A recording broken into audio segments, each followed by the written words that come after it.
Assalamualaikum warahmatullahi wabarakatuh, Kang Bro. Akhirnya pemenang sprint race Balaton Circuit sudah ada, Cak. Yakni Marc Marquez, Kang Mas. Ibu sudah terangkan kemarin. Marquez selalu kuat pada anti-clockwise, teman-teman semuanya. Dan fix per hari ini bisa kita lihat bagaimana kematangan Marquez, bagaimana presisinya Marquez mengambil tikungan yang tidak ada kesalahan sama sekali ya. Jadi semuanya in control. Dia melakukan tugasnya dengan baik, start dengan baik, dan akhirnya secara meyakinkan Marc tak terjamah, Marc menjadi juara, dan ini adalah penegasan bagaimana sosok pembalap seperti Marquez yang memang super adaptif, pembalap yang sangat presisi, pembalap yang memang bertalenta, dan akhirnya secara meyakinkan kita bisa pastikan Marquez semakin melebarkan gap-nya dari Alex Marquez, teman-teman semuanya. Sepak terjang saat ini akan membuat Valentino Rossi gelisah, Cak. Karena bagaimanapun record by record terus ditorehkan oleh Marquez, terus bertambah. Marc secara meyakinkan di musim 2025 sudah menguasai atau memenangkan 13 sprint race. Ini adalah record tersendiri, tidak ada satupun pembalap MotoGP yang mampu mengoleksi 13 kemenangan sprint race per musimnya, Cak. Dan ini belum usai, Kang Mas. Ini belum usai. Sekali lagi masih berjalan. Dan inilah yang membuat kita pun berpikir bahwa sepertinya ya udah title juara dunia sudah di depan mata dan jelas ini tidak akan membuat Valentino Rossi tenang, Cak. Nah, kita akan mencoba untuk mereview sedikit tentang race hari ini, Cak. Bagaimana kondisinya Fabio Quartararo yang crash ya, Fabio Quartararo yang rada sembrono, teman-teman semuanya. Jadi, Cak, hari ini sprint race kita lihat bagaimana Fabio yang melakukan rem keras ya pada tikungan pertama, mencoba untuk lead brake, mencoba untuk overtake beberapa pembalap di depannya. Tapi masalahnya adalah, satu, sepertinya Fabio Quartararo tidak terkontrol motornya. Jadi terlalu memaksakan diri. Dan itu membuat motornya tidak terkontrol ya. Jadi remnya terkunci dan pada akhirnya nyelonong ke depan. Nah, saat ini Kang Mas, Fabio Quartararo masih under investigation. Sebab konfirmasinya dari Film Stewart masih ingin melihat data telemetrinya, bagaimana dengan titik breakingnya dari Fabio Quartararo, apakah ada motor bermasalah. Jika memang motornya bermasalah, breakingnya bermasalah, remnya, perangkatnya problem, maka sepertinya akan terhindar dari penalti. Tapi jika tidak dan ditemukanlah kecerobohan dari pembalapnya, maka terbuka nanti Fabio Quartararo akan dipenalti. Akan tetapi kita lihat seperti apa, pastinya Cak, seperti apa perkembangannya. Jadi kita akan update buat sama semuanya tentang ini. Dan yang juga menjadi fokus WP adalah pembalap VR46 ya. Kita juga nggak menyangka Morbidelli ternyata luar biasa hari ini mampu menjalankan tugasnya dengan baik. Dan Fabio Di Antonio, oke lah Fabio Di Antonio memang kencang ya kemarin, Cak. Tapi kita juga nggak nyangka dia akan juara kedua sebab kemarin radar kita justru mengarah pada Marco Bezzecchi yang juga super fast. Ternyata Bezzecchi hari ini sepertinya bermasalah. Kita belum tahu apa masalahnya. Ini juga termonitor pada Acosta, Kang Mas.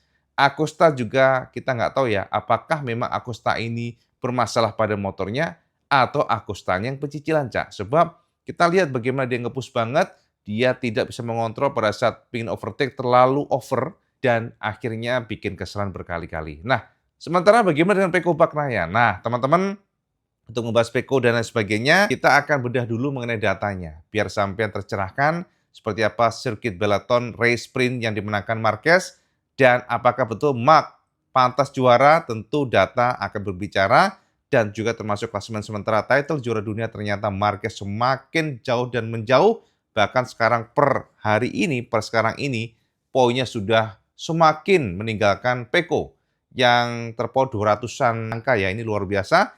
Jadi kalau sebelum lama-lama kita langsung bedah saja seperti apa data race hari ini sama intip di sini, Cak.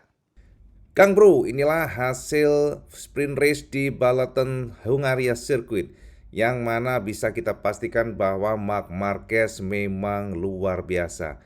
Marc Marquez yang menguasai dari awal, teman-teman semuanya, akhirnya secara meyakinkan menjadi pemenang dengan mengoleksi 12 angka. Dan teman-teman, memang kekuatan Marquez sudah terlihat dari awal di hari Jumat, dan pace untuk race-nya saat ini bisa kita katakan memang sangat kuat.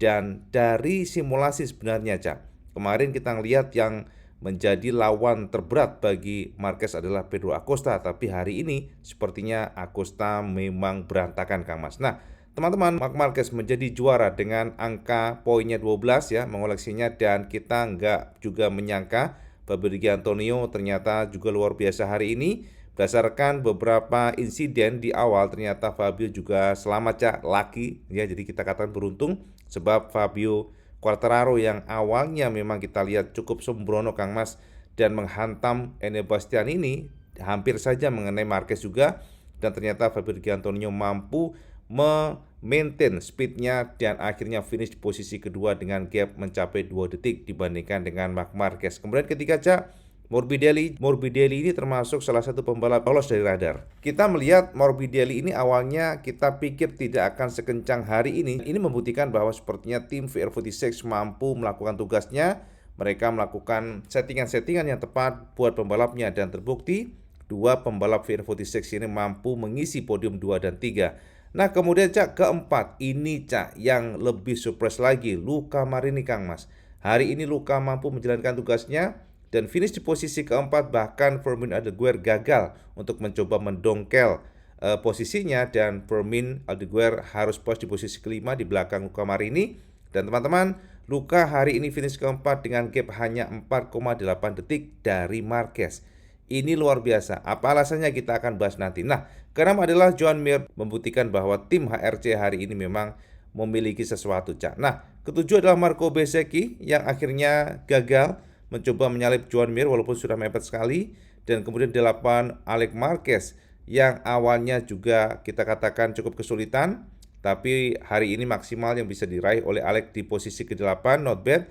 Dan kita juga berikan ajukan jempol buat Jorge Martin yang start dari posisi 17 tapi mampu finish ke-9. Dan 10 adalah Pol Espargaro. Kemudian 11 Rolf Fernandez, 12 Jack Miller, 13 Pecco yang problem kita bahas nanti, dan 14 adalah Oliveira, 15 Ogura, dan 16 Alex Rins, kemudian 17 Acosta Kang Mas. Nah, terakhir adalah Binder. Dengan kemenangan Marquez, kita intip siapa the fastest lap each rider-nya. Kita intip di sini Mas. Nah, Cak, ini adalah data di atas kertas. Data yang menjadi bukti bahwa Marc Marquez hari ini memang king of the king. Marquez menorehkan lap time terbaik di 1 menit 37.315 detik. Tanda dia memang super fast. Dan diikuti oleh ternyata sama Cak, Fabio Di Giannantonio dengan posisi kedua. Dan juga teman-teman, ternyata Morbidelli ini urutannya sama banget ya dari posisi finishnya, dimana pertama Marquez, kedua Fabio Di Giannantonio, ketiga Morbidelli, kelima Alex Marquez yang ternyata juga cukup baik walaupun harus finish di posisi ke-8 karena posisinya yang nggak menguntungkan. Marco Bezzecchi hari ini nongkrong di posisi kelima untuk fastest lap each rider-nya. 6 Luca Marini dan 7 Binder, 8 Fermin Aldeguer dan Joan Mir 9. Ini adalah sebagai bukti ya bahwa tim Honda memang bagus banget di balaton. Dan kemudian 10 Pedro Acosta yang kedodoran hari ini kesulitan, Rins 11, dan yang terakhir adalah Rolf Fernandez untuk klasifikasi siapa yang terkencang hari ini. Nah teman-teman, kita intip sekarang nextnya adalah event best maximum speed. Seperti biasa teman-teman, ternyata top speed untuk motor hari ini yang menjadi penguasa adalah KTM, kedua KTM lagi, dan ketiga adalah KTM. Jadi Binder, Acosta, Pol Espargaro. Dengan kemenangan Marquez, kita intip dulu. Ini dia Kang Mas. Dengan kemenangan Marquez hari ini, maka secara meyakinkan Cak, posisi Marquez makin tak terkejar. Kita intip di sini klasemen sementara Kang Mas. Marc Marquez mengumpulkan 430 poin atau terpaut semakin menjauh dari Alex Marquez yang nongkrong di posisi kedua dengan gap mencapai 152 angka. Kemudian ketiga Pecco Bagnaia. Walaupun suffering hari ini, Pecco masih nongkrong di posisi ketiga dengan gap yang semakin menjauh, yaitu 209 poin. Ini tentu secara kalkulasi matematika betul-betul sangat sulit bagi Pecco untuk mengejar Marquez karena memang gapnya super luar biasa, terlalu banyak Cak, terlalu lebar maksudnya. Tapi ya apapun bisa terjadi, kita pantau seperti apa. Dan keempat Marco Bezzecchi Cak, sebagai pembalap non Ducati dengan posisi keempat untuk klasemen sementara, disusul Fabio Di Giannantonio, kelima, dan Morbidelli ke-6, Acosta 7, Aldeguer 8, Zarco 9, Quartararo 10, Brad Binder 11, dan Fernandez 12, Viñales 13, Bastianini 14, dan terakhir adalah, nah seperti biasa terakhir adalah kita lihat di sini ya. Nah, Somkya Chantra Cak yang terancam karena tahun depan akan diganti. Kita lanjut Cak ya, langsung ke sini konstruktor Ducati semakin kencang, semakin kokoh maksudnya. Aprilia kedua, ketiga KTM, Honda keempat, dan Yamaha kelima. Sementara untuk tim Ducati Lenovo pertama dan ditutup oleh Prima Pramagya MotoGP yang terakhir, Cak. Ya, inilah konstruktor teman-teman semuanya dan klasemen sementara, dan fix memang Marc Marquez semakin kokoh, Marquez semakin tak terkejar, Marquez semakin ngeri, Cak. Itu ya kira-kira Kang Mas ya, hari ini race sprint Balaton Hungaria, Cak. Nah, ngono Kang Mas ya. Jadi fix memang Marquez unbeatable, Marquez super fast. Bahkan dari data fastest lap each rider-nya juga Marquez menjadi king of the king di Balaton. Nah, teman-teman semuanya, sekarang pertanyaannya, nah ini dia yang penting nih. Pertinyi, Cak. What happened ayak naon dengan Pecco Bagnaia? Ada apa dengan Pecco dan kenapa Pecco kesulitan suffering, bahkan kalau nggak ada crash di depannya, kita katakan Pecco mungkin bisa aja finishnya bukannya maju ke depan, tapi mundur. Soalnya hari ini Pecco start ke-15, tapi dia finish ke-13 dengan posisi yang tidak banyak improve untuk pace-nya, bahkan pace-nya hampir 1 detik lebih lambat dibandingkan dengan Marquez. Ini kan, wah parah, Cak. Kita juga, sedih juga ya Kang Mas ya dengan kondisi Pecco. Dan kita lihat bagaimana mata Pecco yang nanar ya, muka Pecco yang kecewa, menahan sesuatu. Dan teman-teman begini Kang Mas, kita dapatkan informasi sebelum race Balaton, maksudnya pada saat sprint ya. Jadi ada beberapa informasi di mana Ducati itu sudah berusaha keras untuk mengabulkan apapun permintaan Pecco. Bahkan Ducati sendiri sudah membawa beberapa komponen baru untuk Pecco agar ada opsi, Cak. Jadi nggak hanya motor ini saja, walaupun sebenarnya motor yang sama dengan Marquez. Yang digunakan Pecco adalah motor yang sama dengan Marquez. Dan akhirnya, Cak, dari Ducati sendiri membawa swing arm baru, teman-teman semuanya. Kemudian juga sempat mengganti sasisnya. Kemudian juga sempat otak-atik yang namanya disc brake. Saya tahu sendiri, Pecco tidak mau menggunakan 340 mm disc brake depannya. Karena dia merasa tidak confidence pada saat hard braking. Dan Pecco mengganti dengan ukuran 355 mm. Itu pun gonta-ganti lagi, Cak. 355 mm dengan kondisi yang terlalu sirkuit yang terlalu flowing, nggak banyak hard braking. Akhirnya dicopot lagi, digunakannya 340 mm. Jadi memang ada kebingungan di sana, Cak. Pecco merasa nggak confident, Pecco merasa feel-nya itu nggak bisa kembali. Jadi dia sedih ya, dia merasakan bahwa saat ini yang menjadi masalah bagi Pecco sendiri adalah feeling motor Ducati nggak sama dengan sebelumnya. Ini adalah salah satu problem yang tidak bisa diselesaikan hingga hari ini karena Ducati sendiri juga bingung, Kang Mas. Iki piye carane kok Pecco-nya begini tapi Marquez begitu, dan bahkan hari ini Fabio Di Giannantonio juga luar biasa nangkring posisi kedua yang sama-sama GP25. Jadi pertanyaannya tentu bukan motornya dong, tapi kalau dari dari Pecco sendiri, walaupun nggak serta-merta menyalahkan motor, tapi selalu Pecco mengatakan feeling motor tidak sama dengan sebelumnya. Itu kata Pecco. Nah, teman-teman, yang menjadi kesimpulan hari ini adalah Pecco memang problem dengan mentalnya, itu aja. Bahkan teman-teman, pernyataan resmi ya, pernyataan lengkap dari Marquez bahwa yang dialami Pecco adalah sesuatu hal yang memang berat. Bukan masalah skill-nya. Marquez sendiri mengatakan bahwa skill Pecco tidak diragukan. Juara dunia 2 kali, Kang Mas. Gokil, Mas. Jadi memang skill-nya pasti luar biasa. Sempurna, orang yang memiliki skill atau talenta yang di atas rata-rata. Tapi Marquez memang menyoroti. Tidak mudah ketika satu teammate, ya, jadi satu tim yang satunya kencang, nggak bermasalah, tapi dia bermasalah. Itu adalah sesuatu hal yang pressure-nya luar biasa. Tekanannya luar biasa, dan itulah yang dikatakan Marquez bahwa mentalnya ini Pecco butuh recovery. Jadi butuh ya dikembalikan lah. Dengan cara apa ya? Pelan-pelan, harus sabar, harus mencoba sesuatu dan membangun kembali rasa percaya diri itu tentu dari Pecco sendiri. Jadi itu kata Marquez. Jadi hari ini memang berantakan, Kang Mas. Pecco no feeling, Pecco masih sangat kecewa. Jadi hari ini hanya finish ke-13. Nah, sekarang Saman pasti bertanya, Cak WP kok hari ini Honda luar biasa kencang, bener kenapa nih? Nah, ini yang menarik, Cak. Jadi teman-teman, IWP sebenarnya juga nggak menyangka secara posisi ya, kok Honda secepat itu. Maksudnya posisinya termasuk bagus, Cak. Finish keempat, Kang Mas, mengalahkan Valentino Adeguer. Dan juga John Mir di sana, Cak. Jadi top 10.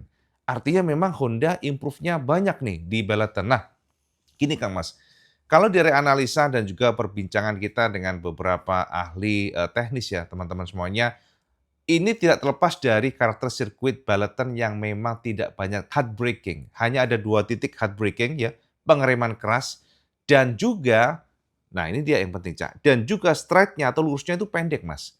Balaton sirkuit ini kan nggak panjang Kang Mas, jadi hanya sekitar 600 meter dan jika straight-nya 600 meter, titik breaking-nya kan berarti kan kurang dari itu. Jadi estimasi ya 400-an meter.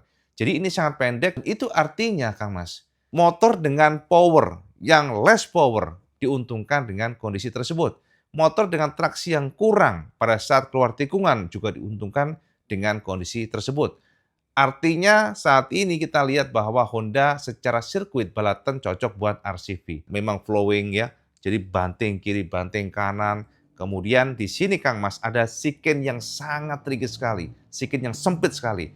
Dan di sana dibutuhkan sasis yang bagus, sasis yang lincah, dan Honda sepertinya nggak kalah dibandingkan dengan Ducati soal ini, Cak. Jadi teman-teman, ini sirkuit cocok buat Honda, yang pertama. Yang kedua, sepertinya Honda memang improve ya untuk beberapa poin seperti ya aero ada peningkatan, kemudian juga sama tahu sendiri kita sudah mendapatkan konfirmasi bahwa Magneti Marelli memberikan fitur tambahan seperti slide control. Dengan kondisi tersebut sepertinya memang ada beberapa tim yang diuntungkan teman-teman semuanya. Apalagi kita tahu pabrikan Jepang terus nge-push untuk yang namanya tes dan tes gara-gara mereka konsensi dan itu membuat mereka bisa nge-push anytime kapanpun mereka mau dan itulah yang membuat Honda improve. Tapi teman-teman ini baru sprint race ya. Kita akan lihat seperti apa nantinya, apakah akan terus termaintain seperti ini, kita lihat seperti apa besok. Jadi semuanya akan tergambar secara jelas jika kita sudah melihat race-nya di hari Minggu. Sebab sprint itu nggak real kalau dari kacamata IWB. Pace aslinya tuh belum kelihatan. Yang paling kelihatan ya di hari Minggu nanti. Makanya Marquez hari ini mengatakan Cak pada saat habis race ya, press conference ya hari ini, bahwa mereka akan menganalisa seperti apa race hari ini ya, dan itu untuk bekal mereka besok. Ingat, dengan ban berbeda pasti hasilnya bisa saja berbeda, tapi Marquez berharap besok bisa nge-push motornya, mengingat besok pastinya sepertinya ya menggunakan ban medium-medium, dan itu akan berbeda dibandingkan dengan hari ini. Ya, teman-teman, mungkin itu Cak informasi sekilas tentang race Balaton yang mungkin nggak terlalu lengkap Cak. Kita singkatin aja. Fix teman-teman semuanya, Marquez King of the Balaton Circuit Hungaria. First circuit, nol data, zero data. Dan ternyata Marquez memang bertalenta yang tidak bisa kita tampik. Anti-clockwise menjadi salah satu makanan Marquez dan fix ini adalah teritori Marquez. Kita lihat seperti apa besok, apakah Marquez kembali juara, apakah Marquez kembali mendominasi, kita akan intip hasil besok Kang Mas. Ya, itu aja Cak, update pembenaran buat semuanya. Silahkan saman komen di bawah Cak. Dengan segala pertunjukan tadi, apakah saman PD Marquez akan menjadi juara dunia 2025?